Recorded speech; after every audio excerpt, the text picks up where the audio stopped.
Hello विद्यार्थी मित्रों, muse YouTube channel में आपनु फरीथी स्वागत करूँ छूँ। विद्यार्थी मित्रों, आना पहलाना लेक्चर में आपणे अंडवाहिनी रचना और एना स्थान विषयनी माहिती मेळवी थी। अंडवाहिनी एनी रचना और स्थान साथे साथे आपणे गर्भाशयनी पण माहिती मेळवी थी।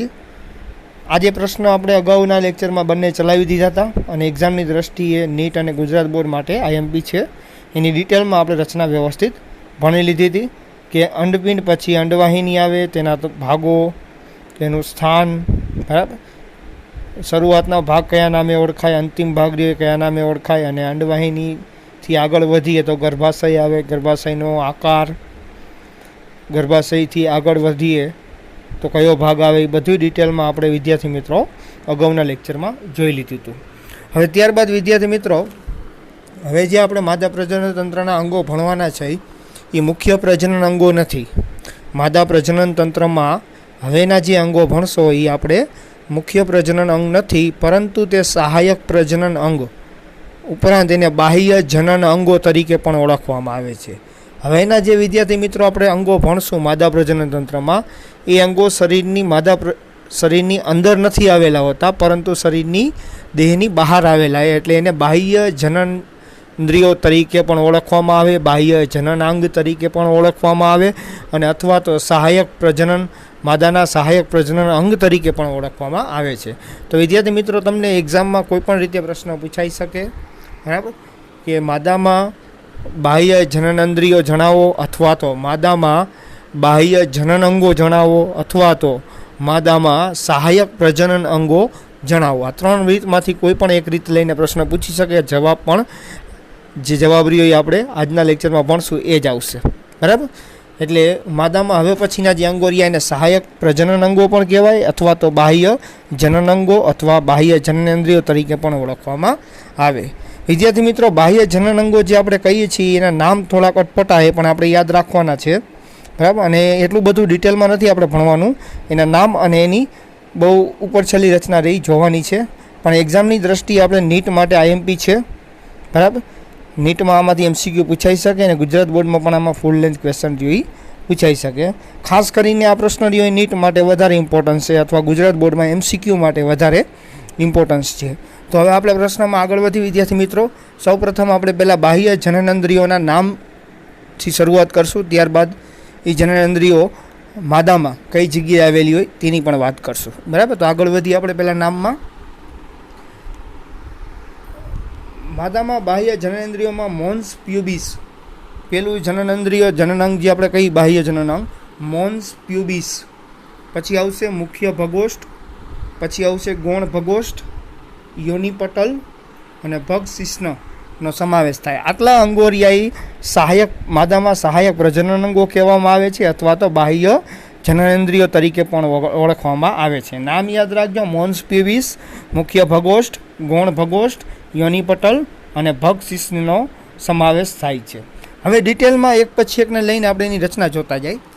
मोन्स प्यूबिस ए मंद पेशीनुं त्वचा द्वारा आवृत अने प्यूबिक वाळ धरावती गादी जेवी रचना छे।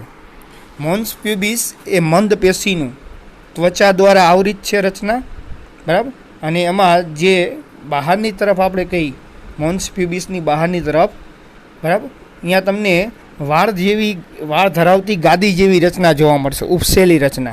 आ रचना क्यां जोवा मळशे तो कि योनि मार्ग होय, आपणे अगाऊना लेक्चर में भणी गया विद्यार्थी मित्रों। योनि मार्ग के जे मादा शरीरनी बहारनी तरफ खुले छे, योनि मार्गनी बहारनी सपाटी उपर प्यूबिक वाळ धरावती गादी जेवी रचना होय तेने आपणे मोन्स प्यूबिक तरीके ओळखवामां आवे छे। मुख्य भगोष्ठ पेशीनी मांसल गड़ीओ छे जे मोन्स प्यूबिस थी नीचे सुधी लंबायेली અને યોની માર્ગના મુખને ઘેરતી રચના છે, બરાબર। એટલે વિદ્યાર્થી મિત્રો, આપણે મુખ્ય ભગોષ્ઠ શું છે તો કે મોન્સ પ્યુબિક જે આપણે રચના ભણ્યા ને એની નીચેની તરફ યોની માર્ગનું જે માર્ગ રહ્યો, યોની માર્ગ એની ફરતે કોર આવેલી રચના છે મુખ્ય ભગોષ્ઠ। યાદ રાખજો કેના પછી આવેલી હોય તો કે મોન્સ પ્યુબિસ હોય એનેથી નીચેની તરફ, બરાબર, मुख्य भगोष्ठ नामनी पेशी थी बनेली मांसल गड़ीओ जेवी रचना होय, बराबर, जे योनि मार्गना मुखने घेरती रचना छे, बराबर। એટલે મોન્સ પ્યુબિસથી ડાયરેક્ટ યોનિ માર્ગ ન આવી જાય, બરાબર. મોન્સ પ્યુબિસથી પહેલાં શું આવે? મુખ્ય ભગોષ્ઠ આવે, અને મુખ્ય ભગોષ્ઠ પછી હજી આગળ આવશે ગૌણ ભગોષ્ઠ, બરાબર. અને પછી યોનિ માર્ગનો તમને જે માર્ગ કહી છે માદામાં યોનિ માર્ગ એ જોવા મળે, બરાબર.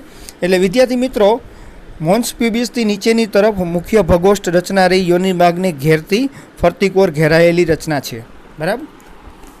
ગૌણ ભગોષ્ઠ એ મુખ્ય ભગોષ્ઠની નીચે આવેલી એક જોડ પેશીમય ગળીઓ છે. હવે આપણે મુખ્ય ભગોષ્ઠ રહ્યું એની નીચેની તરફ શું આવેલું હશે? ગૌણ ભગોષ્ઠ. એ પણ ગળીમય રચના છે, બરાબર. સૌપ્રથમ આપણે યોનિ માર્ગમાં સૌથી બહાર કોણ હોય? મોન્સ પ્યુબિસ.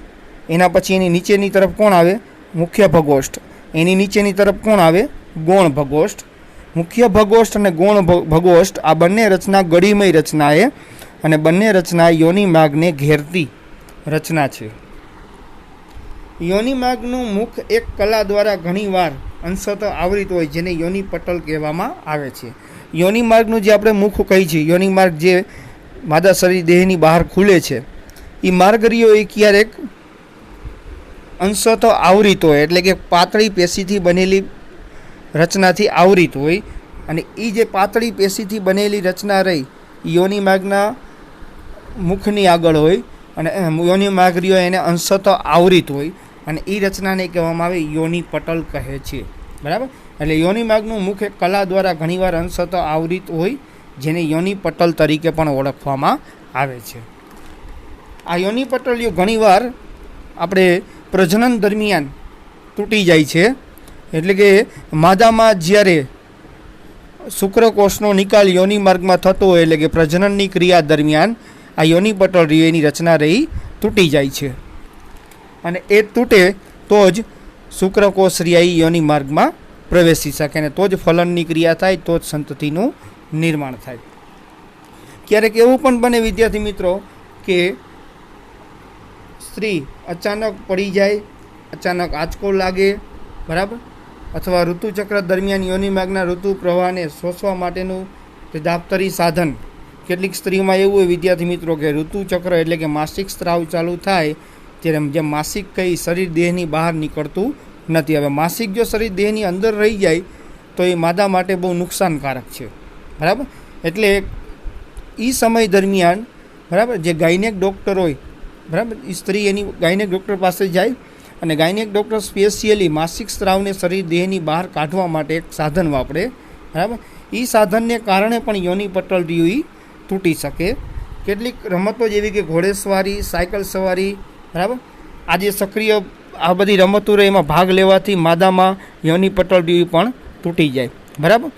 ખરેખર આપણે એક વિદ્યાર્થી મિત્રો તમને વાત કરતા હોય તો અમુક જગ્યાએથી ગામડામાં એવી અંધશ્રદ્ધા જોવા મળે છે કે કોઈ સ્ત્રીમાં, બરાબર, યોનિ પટલ તૂટી જાય અથવા યોનિ પટલ રીયુઈ, બરાબર, કોઈ રમતોમાં, ઘોડેસવારીમાં, સાયકલમાં યોનિ પટલ તૂટી જાય કે આંચકો લાગવાથી, તો એ સ્ત્રીને એના સમાજમાં શંકાની નજરથી જોવામાં આવે છે, બરાબર.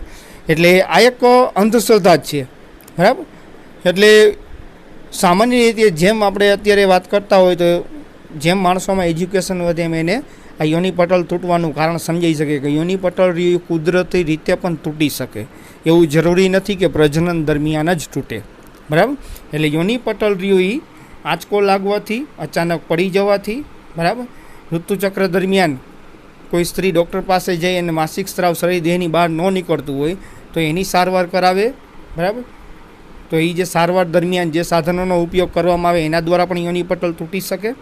અથવા સ્ત્રી રહી જો સ્પોર્ટ વુમન હોય, સ્પોર્ટ વુમન એટલે કે રમતગમતમાં વધારે પડતા ભાગ લીધો હોય નેશનલ લેવલે, તો એ સ્ત્રી રમતગમતમાં ખાસ કરીને ઘોડેસવારી, સાયકલ, દોડ, બરાબર, આવી રમતોમાં સક્રિય રીતે ભાગ લેતા હોય માદા, બરાબર, અથવા સ્ત્રી, તો પણ યોનિ પટલ રીયુઈ તૂટી શકે, બરાબર. એટલે સામાન્ય રીતે સ્ત્રીમાં યોનિ પટલ કુદરતી રીતે તૂટવાના ઘણા બધા કારણો હોય, બરાબર. પરંતુ સમાજ અત્યારે જે અમુક જગ્યાએ આપણે સમાજની વાત કરતા હોય તો એ સ્ત્રીના જે યોનિ પટલ, બરાબર, તૂટે તો એના કારણે એને શંકાની નજરથી જોવે છે, બરાબર. પરંતુ એવું જરૂરી નથી કે પ્રજનનને કારણે જ યોનિ પટલ તૂટે. ઘણા બધા કુદરતી કારણો દ્વારા પણ યોનિ પટલ તૂટી શકે, બરાબર. તો વિદ્યાર્થી મિત્રો, આ યોનિ પટલ જે આપણે યોનિ માર્ગના એક મુખ ઉપર એક કલા સ્વરૂપે અંશતઃ યોનિ માર્ગને ઢાંકે છે. થોડા ઘણા પ્રમાણમાં યોનિ માર્ગ જે રહ્યો આપણો, બરાબર, યોનિ માર્ગ હોય એને ઢાંકે છે. અને યોનિ માર્ગ ઉપર જ યોનિ પટલ પાતળી એવી પટ્ટી સ્વરૂપે આવેલું હોય છે. ત્યારબાદ વિદ્યાર્થી મિત્રો આપણે આગળ વધી. કેટલીક સ્ત્રીઓમાં યોનિ પટલ મૈથુન બાદ પણ જળવાઈ રહે છે. એટલે કે કેટલીક સ્ત્રીઓમાં પ્રજનન બાદ પણ યોનિ પટલ જળવાઈ રહે છે, બરાબર. કેમ કે યોનિ પટલ યોનિ માર્ગની આગળ એના મુખ પાસે એક પટ્ટી સ્વરૂપે જ હોય, આખો યોનિ માર્ગને ઢાંકે નહીં, બરાબર. સામાન્ય રીતે યોનિ માર્ગ જે મુખ રહ્યો એના ઉપર એક પાતળી સાંકડી પટ્ટી સ્વરૂપે જ હોય, બરાબર. અંશતઃ એટલે બહુ થોડાક પ્રમાણમાં જ યોનિ માર્ગના મુખને ઢાંકે, બરાબર. એટલે ક્યારેક એવું પણ બને કે પ્રજનન દરમિયાન આ યોનિ પટલ રહ્યું પ્રજનન બાદ પણ એમને જળવાઈ રહે છે. યોનિ પટલની હાજરી અથવા ગેરહાજરીને કૌમાર્ય, બરાબર, જેને વર્જિનિટી અથવા જાતીય અનુભવનું વાસ્તવિક ભરોસાપાત્ર સૂચક માનવામાં આવતું નથી, બરાબર. એટલે કે વિદ્યાર્થી મિત્રો, આ ખાસ ઘણા એવા સમાજમાં એવી અંધશ્રદ્ધા છે કે કોઈ સ્ત્રીનું યોનિ પટલ હાજર હોય તો એ સ્ત્રીને, બરાબર, અથવા ગેરહાજર હોય તો એના આધારે એ સ્ત્રીના આપણે વાસ્તવિકતા એ સ્ત્રીની નક્કી કરવામાં આવે છે, બરાબર. એટલે કે માની લો કોઈ સ્ત્રીનું યોનિ પટલ ગેરહાજર હોય તો સમાજ, મેં હમણાં તમને કીધું એવી રીતના, સમાજ એને શંકાની નજરથી જોવે, બરાબર, કે સમાજ એને સારું કેરેક્ટર ન માને, બરાબર. એટલે આ યોનિ પટલ રહ્યું અત્યારે તો ઘણું બધું ઓછું થઈ ગયું વિદ્યાર્થી મિત્રો, પરંતુ અગાઉના સમયમાં જ્યારે એટલું બધું એજ્યુકેશન નહોતું ત્યારે સ્ત્રીનું જે કૌમાર્ય કહીએ આપણે, વર્જિનિટી, બરાબર, એ કેના આધારે નક્કી થતી તો કે આ યોનિ પટલને આધારે, બરાબર. એટલે કે યોનિ પટલ ગેરહાજર હોય તો એવી સ્ત્રીને નોન વર્જિન સ્ત્રી કહેવામાં આવતી, બરાબર. અને યોનિ પટલ હાજર હોય તો એવી સ્ત્રીને વર્જિન સ્ત્રી કહેવામાં આવતી. અને એના આધારે એની વાસ્તવિકતા એ સ્ત્રીની નક્કી થતી. જો નોન વર્જિન એટલે કે યોનિ પટલ ગેરહાજર હોય તો એ સ્ત્રીને, બરાબર, ઘણી જગ્યાએ સમાજમાં બહુ ઘણી બધી તકલીફો પડતી. પણ હવે એવું જરૂરી નથી વિદ્યાર્થી મિત્રો કે યોનિ પટલ ગેરહાજર હોય, બરાબર, એના માટે કોઈ ચોક્કસ જ કારણ હોય. કુદરતી રીતે પણ યોનિ પટલ તૂટે તો સ્ત્રીમાં યોનિ પટલની ગેરહાજરી જોવા મળે. કુદરતી કારણોમાં મેં તમને અગાઉ કીધા એ ઘણા બધા કારણો રહ્યા એના માટે જવાબદાર હોઈ શકે, બરાબર. એના પછી વિદ્યાર્થી મિત્રો હવે આપણે છેલ્લું જે આપણું સ્ત્રીનું, માદા સ્ત્રીનું, મનુષ્યનું જે આપણું કહી છીએ, બરાબર, એમનું સહાયક પ્રજનન એટલે ભગ શિશ્નિકા. ભગ શિશ્નિકા એક નાની આંગળી જેવી રચના છે જે સ્ત્રીમાં મૂત્રમાર્ગના મુખની ઉપર 2 ગૌણ ભગોષના ઉપરી જોડાણ સ્થાને આવેલ હોય છે. તે નરના શિશ્નની સમાન ગણવામાં આવે છે. ભગ શિશ્નિકા પ્રજનન નલિકાના અભાવે શિશ્નથી જુદું પડે છે. ભગ શિશ્નિકા એક નાની એવી આંગળી જેવી રચના છે. ક્યાં હોય તો યાદ રાખજો, સ્ત્રીમાં મૂત્રમાર્ગનું મુખ હોય એની ઉપરની તરફ, બરાબર, 2 ગૌણ ભગોષ્ઠ જ્યાં ભેગા થતા હોય, ત્યાં 2 ગૌણ ભગોષ્ઠનો જે ઉપરની તરફ, મૂત્રમાર્ગની ઉપરની તરફ 2 ગૌણ ભગોષ્ઠનું જે જોડાણ રહ્યું એ જોડાણના સ્થાને ભગ શિશ્નિકા નામની રચના આવેલી હોય.